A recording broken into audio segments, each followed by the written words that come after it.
1-3 Arizona Cardinals taking on the 2-2 San Francisco 49ers. Currently, Mark, the San Francisco 49ers are a 7-point favorite. Give me the three ways that the Arizona Cardinals can win this game versus the 49ers. Okay, so number one, Arizona's pass defense needs to shut down Purdy. He's like playing at an MVP level, and I'm saying that because he's doing it even without Debo and Kittle. He did it like without them in a couple weeks. They have been back, but besides the point, he's been playing really well. Second, Arizona pass defense needs to be better, especially with all of San Francisco's pass catchers all coming back. Debo, Kittle are back, so they're gonna have to watch that. And their pass defense has not been good. They've given up 5 touchdowns. They have had 2 picks, but their rating is not good, 110.4.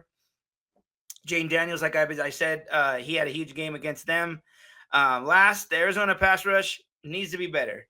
They had literally 0 sacks on 30 attempts against Washington. I don't know what Washington's O line rank is, but I'm telling you, like they can't be that good where they didn't record a single sack.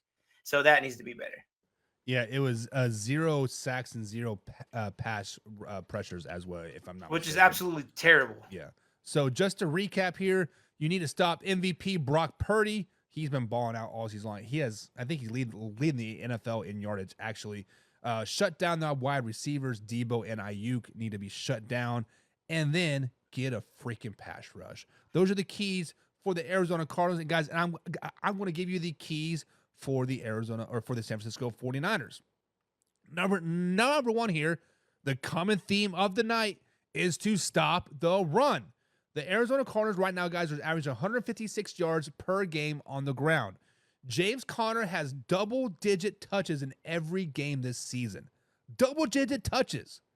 If you hold Conner under 2 yards per carry average, the Cardinals will quickly go away from the run.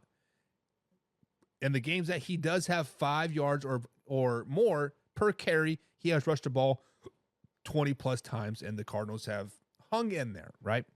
So you need to stop the run. Number two, speaking of MVP, Kyler Murray has been playing at an MVP level as well. The first quarter of the season, he has been an MVP fresh off of his injury of 2023. He is moving and looking very, very well. Kyler Murray has completed 7% of his passes so far this season and is also averaging 10 yards per carry. He has been the motor and the leader of this team. When Marvin Harrison Jr. said, I don't know why I'm getting the ball, and Kyler Murray basically called him out saying, it's not my job to get you open. Get open, I'll get you the ball. So you have to contain Kyler Murray. And next up is you have to be dominant on offense. Much like what Mark said, the offense of the San Francisco 49ers have been balling out all season long. They have had a well-balanced attack so far this season, despite not having CMC and their backup running back as well. They're the second-ranked offense in the NFL with 271 passing yards per game and 141 yards on the game, 141 yards on the ground, respectively. Like I said, the top two running backs are still on IR. Sorry.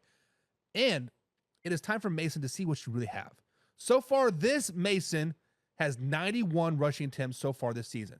He had 28 carries versus the Jets for 147 yards, 20 carries for 100 yards versus the Vikings, 19 carries for 77 yards versus the Rams, and 24 carries for 123 yards versus the Patriots. Oh, by the way, Brock Purdy has 75% completion percentage versus NFC teams so far this season, and he has broken 290 yards every game this season. So continue to be dominant on offense. So just to recap, stop the Arizona Cardinals running games, shut down James Conner, contain Kyler Murray, and just continue to be dominant on offensive side of the ball. So Mark, with that being said, wow emoji for the Arizona Cardinals, heart emoji for the San Francisco 49ers. Who do you got winning this game and why? I got to go with the Niners. I just think that Purdy is playing out of his mind, and now that they have Kittle and Debo back and most of their weapons, they're good. And Mason is totally fit in where McCaffrey's been missing. So yeah, I'm going Niners. Yeah, I am. I'm going with the Niners as well. As much as I want to pick the Arizona Cardinals, because I kind of think they're going to kind of be a sleeper and kind of get hot and kind of be on that 7-8 win slide this season. They're going to kind of remind me of the Minnesota Vikings from last season when they're like on their fifth string quarterback, but yet they're still in the playoff hunt. Like how are these guys here? I kind of expect the Cardinals to kind of be there at the end. But I think the 49ers are just too powerful for them right now. I'm with you on this. I'm picking the San Francisco 49ers as well. So let's go ahead and jump in the comments here. And Kevin says, damn it, Bobby. Man, get out of here. Get out of here. Kevin Cummings is picking the San Francisco 49ers. And Lou Man 007 says, that's a good question. Do you ever pick against your team, Mark? No, no, He no, did not now. like at first he did last week. Mark had the Jets, but I talked him out of it and told him to pick his Broncos. So he does pick against his team. Well, I kind of thought when we were doing that we were just going with who we think is going to win, not who I want to win or who I'm going to pick to win. I'm always going to pick the Broncos. Always, every time I do a pick 'em, I always pick the Broncos, even if I know they're going to lose. I always pick them. Yeah. Me as a Chiefs fan, I will root for my team to win every time, but realistically, I know they're not going to win every game.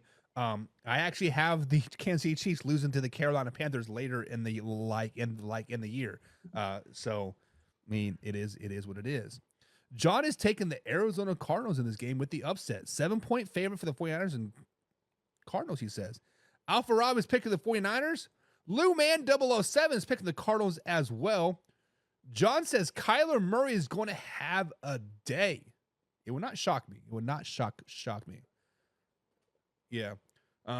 Jim says all the hype about CMC has finally crushed the Niners' spirits. And they'll all trip over them high heel spiked shoelaces they wear in San Francisco. For everybody, does McCaffrey come back this year? I don't think he does. Because of the fact that what do we hear during the preseason, right? We are going to cut back CMC's carries and save him for the postseason.